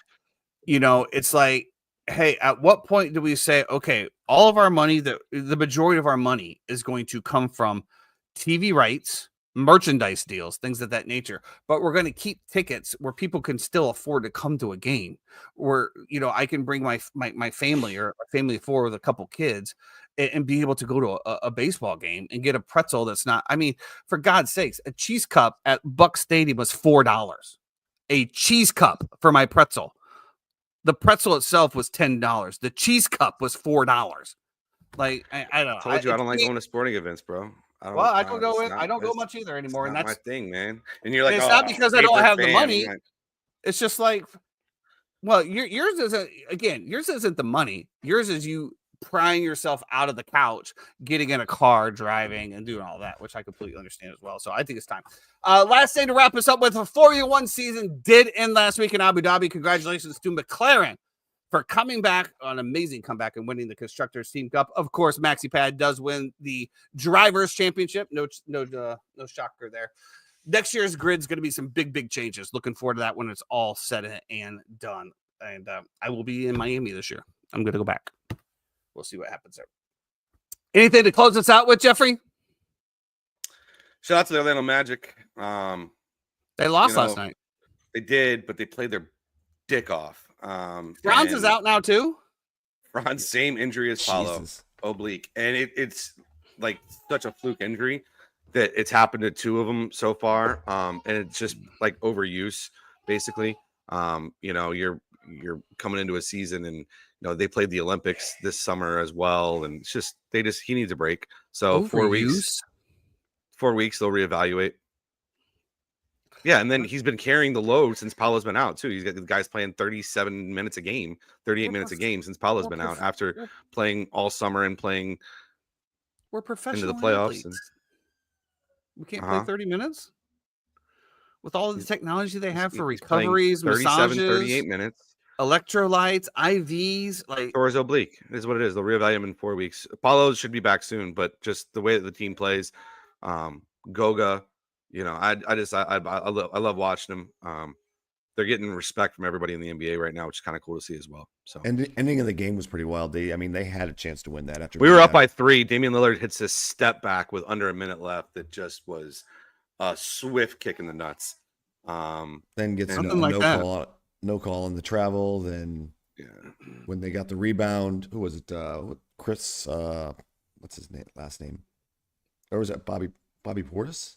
Bobby Portis played his ass off last night. Got a rebound, and then Goga put his hand in, so he couldn't dribble. And he takes 3 steps, and they call a foul. Well, what happened was they called a foul on Goga. The Magic asked to review it. It should have been a jump ball because Goga had his hand on the ball. Instead, they said that there was no foul. The Magic were correct, but that he lost the ball and recovered it. And because he lost the ball and recovered it, it was their ball. Yeah. So is what it is. But listen, I thought the seems pretty complicated from my side. Yeah, still undefeated at home. Just beat Phoenix. Really? They're undefeated at home? They're the only team in the NBA that's undefeated at home. Well, I would hope so at this point. Holy moly. That's awesome. But yeah, they're Magic fans. Yeah, if you get a chance to go out to a game, bro, they're electric.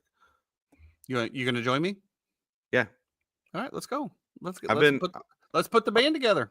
I went with Omar a couple weeks ago, and we're supposed to go again here in another week or two. So that was the morning he didn't show up until like 12:15. Yeah, that was the.